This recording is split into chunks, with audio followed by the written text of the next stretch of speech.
The Ukulele Review Podcast. I wish I had known we were going to record. My pants don't match my headphones. Hate it when that happens.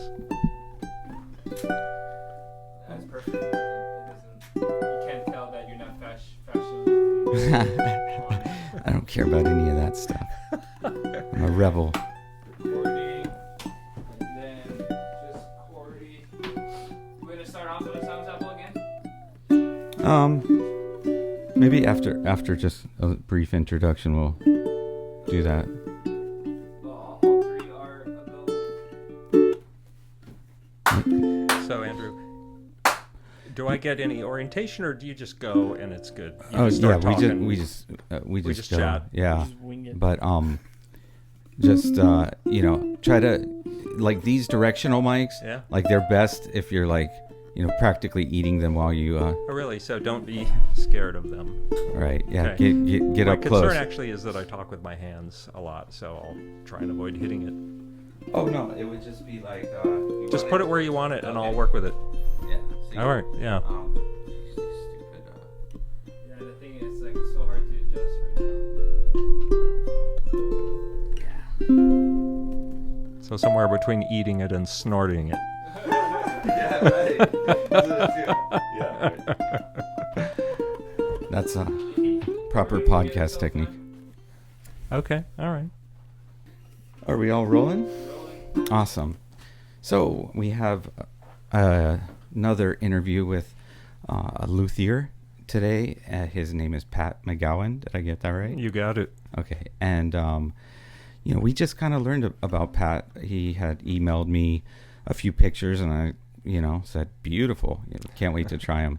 So he showed up at the shop today and we're going to show you guys his ukes and we're excited about them. And maybe we can, start off with Corey giving us a sample just so you guys can hear how these ukes sound.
So give us some of your thoughts, Corey, from playing these, So the first, or this one at least. so the first time I took it out of the case and I played it, like just the overall volume it's like one of the probably the loudest ukulele I've heard, and most like even because I've played loud ones, but we're just some, the other strings are drowned out by, like the low end C Right. or like Balance string to string, but also as you go up the instrument, I like noticed. you don't lose volume. it's even throughout the whole neck. Right. And Clarity and warmth, I hear. yeah. You said this was Honduran mahogany. Right? That's Honduras mahogany, And, right? and really tightly figured for Honduran mahogany. It's crazy. It was one log that had this figure going on that when I saw what he had, it's like, well, can I have some more? Yeah. We don't have like all multiple angles set up on the instruments right now, but hopefully we'll be, You'll get taking pictures pictures and and all, stuff, yeah, doing maybe other videos as well. But I like that you use the Goto UPTs. I always like those. Those are awesome tuners, yeah, and so nice and light. Right. For a lightweight instrument like this, you get a lot better overall It's balance. Really, really light. Yeah. That's one thing I noticed the first time I picked it up. I noticed really clean lines. You don't have any blowout in the routing lines for your binding, and it seems like you've been doing this a while. I haven't really gotten to know you yet. We're going to do that right now. So tell me, what exactly where you're from and how you got into this. Okay. Well, I'll try and keep it short because I've done woodworking for almost 50 years, starting with model making. And so it's always been kind of pick and poke work, small pieces, fine detail, really close joinery and stuff like that. Of course, at the start, I was just making things that I hoped would fly.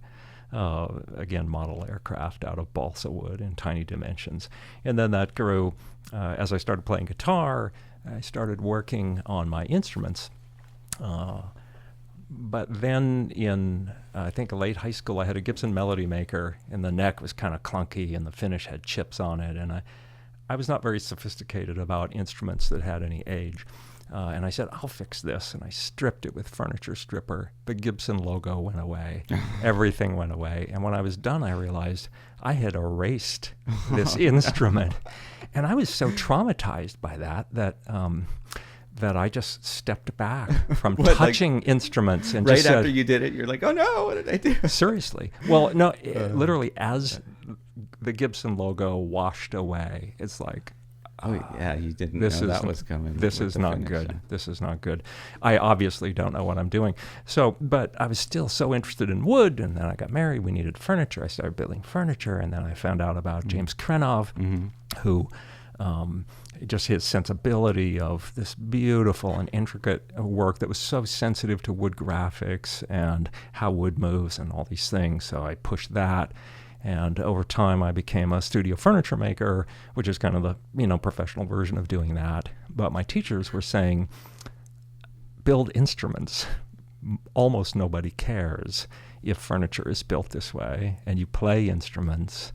But I avoided it for as long as I could until, in effect, a small group of people did an intervention. I got to know. We're here to talk help to you about the direction of your life, and I got to know Lynn Dunebostel, who built Chris Thiele's kind of breakout mandolin, and a lot of other beautiful instruments, and Jeff Elliott, who's a great classical guitar maker who built for Bream and others in Portland, and they said, just do it, just go for it, don't get lost on the internet at all the things that are published. You don't need that, all that stuff. We can as help. far as like learning material? Well, there's so much on the internet, and if with my sensibilities, like I want to know everything before I do anything, and of course you'll go nowhere if you do that. Yeah, you might pick up something here or there, but how you really learn is by doing. You learn by doing it, and also sorting the solid information from the less solid information on the internet is hard. And these are two great builders. I'm still learning from them and could do so for decades. So I just pulled my focus in actually to them, and they helped with wood suppliers and choosing good plans. Although not for the ukulele in particular, since neither of them build ukuleles. Same principles. That was, really, in my mind, they're in the family of classical guitars in terms of how they are often constructed. Of course, Kasha and other things go in different directions, but I build fundamentally a Torres-Hauser approach. Right. Yeah. So once they pushed me into it, Well, they pushed. I also injured myself in the shop, and I couldn't do any of my large furniture commissions. So that really forced my hand. That's when I made the first instrument. I Right. could not do anything else professionally. And of course, the first uke was not a professional endeavor. It's just, I need something for an exhibition. Right. And so I built that one. But James Hill saw that instrument at the Langley ukulele kind of teachers thing up in Canada. And then Kimo Hussey played that instrument at the 2014 GAL Luthiers Convention. And each of them gave me feedback that was very specific to the ukulele and specific to styles of playing that I enjoyed. And so I sort of build with those sounds in my head. Interesting. Yeah. Any ukulele makers that inspired you as well, or that you were kind of going for that sound, or were most of your influences more from the guitar makers that you had there? Yeah, well, I mean, definitely there are other makers that were on my radar and that were really helpful. I'm thinking at the 2014 convention, Woodley White moderated a lot of stuff, and then his instrument was in the kind of the ukulele tasting session we had one night where Kimo played like 50 instruments, the same song, back to back. So we could hear them in a beautiful performance auditorium and get a sense of comparison and whatnot. And I really liked Woodley's a lot. That was one. Mike Da Silva and Bob Gleason and Jay Lichty were also on multiple panels about how the instrument was done. Most of my construction approach, though, actually came from Jeff Elliott and Lynn in terms of the sensibility about wood, because Lynn is building kind of in a different genre with bluegrass guitars and mandolins. I didn't look too hard, but it looks like you're finishing it separately and then attaching your neck. Correct. Yeah. Yeah. Nice, very clean. So this one that we just heard is a satin finish. What type of finishes are you using? So that one is pretty low tech. That's varnish, old school varnish applied with a brush and rubbed out. And that's just what you get in terms of the level of gloss when you work with that material. As soon as you apply any abrasive, no matter how fine, to a long oil varnish like that, you get a satin, but it's got a great track record for tone in the classical guitar world, especially. Well, no, not just there. The Lynn's guitars, even if he lacquers the body, are typically a varnish top with a little shellac if they want more shine. But shellac is not so durable, and you want that varnish underneath. It's very tough. If we get to the Macassar instrument, that has a nitro finish. Right. Some people... it shows off the wood spectacularly to have a Corey wants finish. Yeah. So I mean, my thoughts on it are, it has a beautiful natural look. It's obviously not shiny, but it doesn't have any sort of a cloudiness to it that sometimes sprayed satin finishes do. Or there's no lack of clarity. You definitely see the beauty of the wood. Yeah, that's what I'm after, and that kind of extends back into the Krenov connection for furniture making as well, as to try and let the wood speak, and obscuring finishes are sort of a particular, thing of mine to avoid. It's like, I work with wood because it's so beautiful. Right. I want to see it exactly with as little in the way as possible. Right. And well, this gloss does have reflective qualities that at certain angles might not show it. It shows off the beauty of the wood truly. And there's a lot of talk about how it affects tone, but there's so many things involved. And if you do a nitro correct like that, where it's going to protect but be very thin, as people can take a listen, I don't think it hurt the sound. Yeah, I think that touches on a really big area of discussion about instruments, and that's the idea of deciding what's good by thinking about it or by reasoning or arguments. It's like, well, nitro is a more encapsulating and plasticky finish, and logic says. And what I try and remind myself to rely on is my ears. Is to build an instrument and finish it a certain way and make various building decisions, and then not say, well, this is Macassar ebony and redwood, so it's going to sound like this.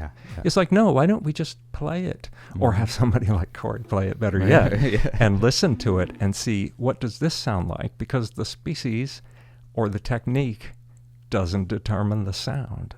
Okay. Yeah, I mean, and we're always trying to describe sound to customers. And, it's kind of silly sometimes almost, but I mean, it gets even more ridiculous when you're going to classify a whole wood as a sound when it's just one small piece of the puzzle. It's that set of wood.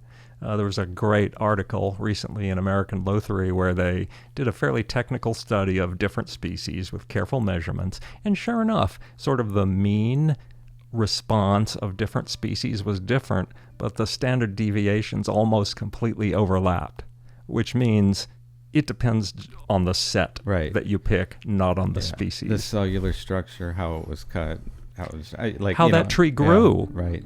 Yeah, exactly. Because boards this far apart in the same tree can sound wildly different. I've experienced it personally. Yeah, it depends on how hard that year was on it. All kinds of stuff like that. A lot of things. Yeah, I don't know whether whether a bird pooped on it or something that day. I just don't know. Cool. Well, let's take a listen. So, first go over the woods on this one. Okay. So this is a sinker redwood top. So that means this is redwood that was felled a long time ago, probably 100 to 150 years, in the pond that they created to store the logs until they could float them down in the winter. They piled up, and the logs on top mashed some of the lower logs down into the silt, and they got stuck. And they stayed underwater for 100, 150 years. Eventually, some of them washed up, and people cut into this wood, and it's like, this stuff is nice. It's super old growth, for one thing. But also, it's different. It sounds different. It handles different. It hand planes a lot differently. It eats hand plane blades. Because I do a lot of the graduation on my top with a hand plane. But it's a very seductive wood to work with. I hear you can't actually pull it out now because of something about it affecting the wildlife. That's correct. Of course, it tears up the stream bottoms if you're gonna dredge it up. Right. If it washed out because we had a big winter, that's one thing. If you're going to say, hey, let's get some chains and heavy equipment and take this out, all of those coastal rivers where the redwood grows have breeding salmon populations. Right. And all of those are under strain. So, to my knowledge, you can't pull those out anymore. So, you can get so much out of one log with redwood, but at the same time, it kind of makes it a little bit even more special that it's although it probably serves us to remember that none of these is an infinite resource. We grow a lot of spruce, and the spruce on the other instrument was from Switzerland, and it's actually FSC certified. So that's a sustainable harvest on a super long rotation, like a 200 to 300 year rotation, which Europe does a little better than we do in the States so far. Our grandchildren will be like, remember when the instruments were wood? I've seen videos. No, I'm just joking. They had this stuff. They had Sitka spruce and Port Orford cedar. Yeah, totally. So, sorry, the back and sides of this one are two different trees of Macassar ebony. Corey, do it. The light-colored one is a billet that I got about 25 years ago, and I thought I was going to build hand planes with it. I used to use wooden hand planes, and I didn't, so I saved it. And the other one came from a post in a Japanese house. My understanding is that these ebony posts were given this position of honor in residences, but then some people found essentially it to be in the way. and remove them. And a friend of mine who is a fine furniture maker and lives in Japan part of the year got some of these old ebony posts and brought them over, and I got the darker wood from him. That's a really cool idea, and it works great. Like sometimes, even like using a different color koa on on a koa body can do something like that. But you mix it up, and back with what you were saying about each piece of wood being different. There you have two species that are like even visually distinctly different. Well, in this case, the same species. That's right. That's what I meant. Thanks that for are so correcting me. different. Yeah, and just trying to play with kind of subtle differences. The binding wood on that one is Palfero, and it's just a little bit lighter brown. It kind of picks up some of the tones in the lighter Macassar there, and just makes me happy, that little gradation from the dark side wood. Those small things like that really speak to me. Yeah, complementary, but still giving some variation. Yeah. And, look at this fat abalone rosette. That's like definitely sets it off too. It may be particularly in a dark top like this, is like you cannot miss that abalone rosette. I also do wood rosettes that I really like, and they tend to be a little more laid back. When the light hits the abalone under a lacquer finish like that, it's like, okay, we are out on the town and we are dressed up. We've got the high heels and we've got some major jewelry on here. I mean, it's not Still a radical tasteful, though, design right? any way, but it's a pretty strong statement all the same. It's beautiful. Power is so pretty. Yeah, it's like, wow, what colors. Do I see a bit of a radius to the fretboard? That one has a radius. I build them both ways. Look, from here it almost looks like a 12-inch. It's a 12. You got it perfectly. Yeah. You've seen ukuleles before, apparently. Yeah, I've seen a few. Yeah. Okay. But no, I build to the user's preference. I want to be doctrinaire about it sometimes, and that can even go either way. It's like, well, there's an argument for the string height above the top, blah, blah, blah, that argues for a flat fingerboard for a more even response of the string pulling on the bridge, i.e. the classical guitar world. And then but my finger has this shape, and it naturally is in a bend, and so for the greatest playing comfort, and you need that playing comfort to bring your best music to the game. And at this point, but we really need try to not to be heal doctrinaire. The divide at this point. Yeah, and I think it's come like, on, people, let's all just get together and accept that a good ukulele is a good ukulele. You pick it up, it's not really like making any, not making any difference, but I don't ever pick up one and it makes the difference. Like, but everybody's different, and sometimes even people with arthritic type of issues or whatnot, it makes a bigger difference and stuff totally like that. Yeah, totally. And so I talked before about evaluate the sound with your ears, and the feel is like that would be a good thing to judge with your hands and your playing experience, and it'll tell you if you want a radius fingerboard or if you like a flat fingerboard, and that's great. Yeah, for sure. Possible to make them either way. Yeah. But not both.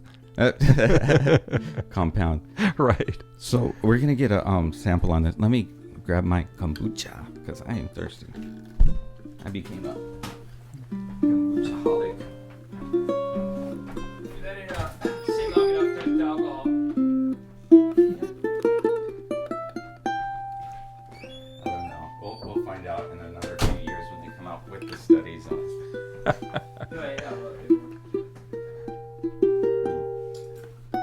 but I slurred last. All right. The amazing Corey Fujimoto. No pressure.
All right, you convinced me. I'll be signing up for lessons. So But you can hear like Yeah. it's like each note is like I know it there's like sounds this power really behind it. good. It's like So tell me, Corey, you know, and of course, like we were talking about, this is subjective, and you know, words. Everybody can listen for themselves, and you know, make their own judgment. Make sure you use good quality headphones or speakers to actually, you know, hear somewhat real tone from this. But give us your take on the differences in those two ukuleles that you were just so playing. this one's a little warmer. I think it's due to the redwood top too. But it does have the same volume, the clarity. You know, it's a little warmer, but like when you do finger picking, it doesn't get all like muddy. Yeah. You can, there's good note separation. But like the overall tonal quality of like each note when you play it is like is really good, and the dynamic in like volume when you go soft to loud is like, you know, like And these are what strings do you have on both these? Both of these have Worth CTs. Okay. And the low string, let's remember that one was a high G and one's a low, of course. Yeah. Oh yeah. And Warmer. yeah, That would make a right. But that's difference. part of the voice we're getting. The low G on that is probably a Diodario silver wound. Right. Yeah, D string. Love it, man. Yeah. good sustain. Yeah. And just You know, if Gibson had done their logo like you did yours, you could have stripped it, and it wouldn't have come up. And I wouldn't have been so traumatized, Yeah. and maybe I would have been building for like 42 years continuously, not furniture. I bet there's some cool furniture out there anyway. You know, that's how my dad started. I had no idea. Yeah, no, all of the stuff in our house when I was growing up was made by him, and he did furniture building and repair along with guitars for, like, you know, most of my, or a lot of my childhood, before just going to Lutherie. But Interesting. Another person who sort of tempted me over the years is a great furniture maker in New Hampshire named Terry Moore, who builds mostly furniture, but always has a guitar or two on the side going along. And I thought, to be like Terry, that would be so nice. But I was still chicken. I love, I don't know, I actually took a job with a company that does really creative furniture here for a little while, because they were doing like freeform tables and just like really cool stuff. And I was like, oh, that would be cool. And then I sanded rocking chairs like every day, or they put me on the mill, like breaking my back. And I was just like, Dad, can I have my job back? Yeah, not so much. Maybe this isn't what I thought. yeah, right. But so I guess you were telling me right before we started that you're going to give me exclusive rights to sell all instruments. Yeah, I know nothing about marketing, so I figured the best thing is to trust you completely, because you had said about $150 or something like that. Oh yeah, right. We were talking prices. Maybe that was a list. I assume that, and wholesale's like 30% of that. Yeah, something like that. And I mean, we could maybe go up to $199. You know, customers. It's been opening up. They've been buying more expensive instruments. Yeah, it's a really right now. eye-opening experience here. We're being sarcastic, guys, Yes. just in case anybody is. in case this survives. Not obvious. Yeah. I wanted to say maybe one other thing about this instrument that's different. Oh, I was being sarcastic about us getting exclusive too. We didn't actually say that. But go ahead. Yeah. So this instrument has two significant differences. Both. So these instruments have names. It will make it easier for me if I call them by name. The first one was Reynard.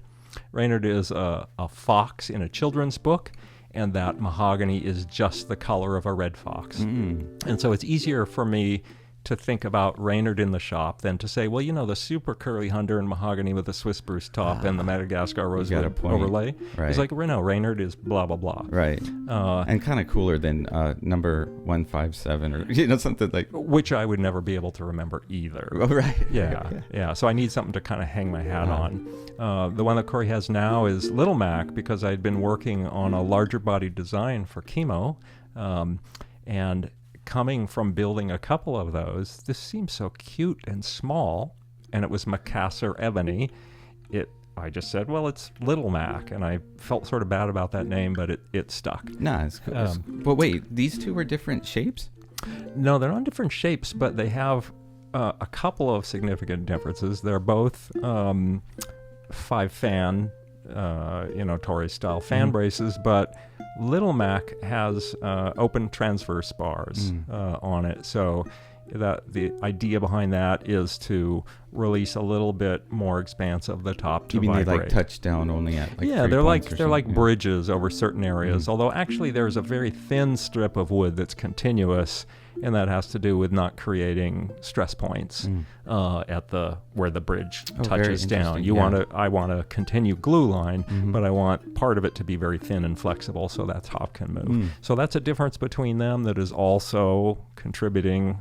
And of course, they're graduated separately. You're graduating the top, that is thinning the top, and choosing the usually thinner at the edges according to the way the wood feels and sounds as you touch it and tap it and things. I think that really helps with both projection and a balance. Yeah, I mean, because it seems like the top would be moving all together a little bit more. I could be wrong with that, but it's just kind of... When it comes to the reality and what theory would adequately describe it, I don't know. But it has that kind of bracing, and I know kind of the general ideas behind why you would use it, and I knew the voice I wanted to move towards with this. I was thinking I wanted to get more kind of chocolate into the sound, and so that was one of the decisions I make. This also has a side port on it. Chocolate into the Little Mac. Cool. Yeah, and... Right, the side port on this one we didn't talk about, Yeah. Do you have end grafts on these? I think so. Corey, show the butt of the instrument. Yes, yeah, Oh, sure. cool. It's in like a V. Yep. Yeah, I figure I'd had the big V going on the 3-piece back, and I normally do a V. The V's actually vary a significant amount from instrument to instrument according to sort of what's going on with that one. And what strikes me the day that I cut the end graft. It's like, oh, I think I'll make one that looks like this. Also, when I choose the piece of wood for the end graft, it may have this graphic in the wood, this little bit of, a black line or a swirl or something. And it's like, oh, that is so cool. If I made the end graft a little wider up here, I could work that in. So, as long as it's narrower than the end block, and does its functional thing and doesn't weaken the instrument, I'm taking a sort of aesthetic liberty with the end block as well. Oh, we weren't that charged on our... Oh, wait. No, it's not. Okay. Yeah, well, these are really nice, and we appreciate you coming down and talking with us. Oh, that is my pleasure, really. Of course, you guys can, contact Pat and order customs through him, but we're gonna run a special. If you get it through us, we're gonna give you a coupon for a free soft serve at McDonald's. No, a free shave ice. All right. Seriously, let's go. Let's bring this. All right, you know local. what? You're right. So act now, or soon. You're gonna be showing these at the UGH coming up, and then hopefully we'll be showing them to people more. So thanks for taking the time, letting us get to know you, and have a great time in Hawaii. Thank you very much. All right. It's a thrill to be here. Yeah. Okay, folks. So thanks for tuning in. I think the world right now really needs some good, fun videos to watch that have no politics in them whatsoever. So that was our little part of, doing, making the world a better place. Absolutely. Thanks for tuning in. See you next time. Have a good one. Aloha. How do we do, Zach?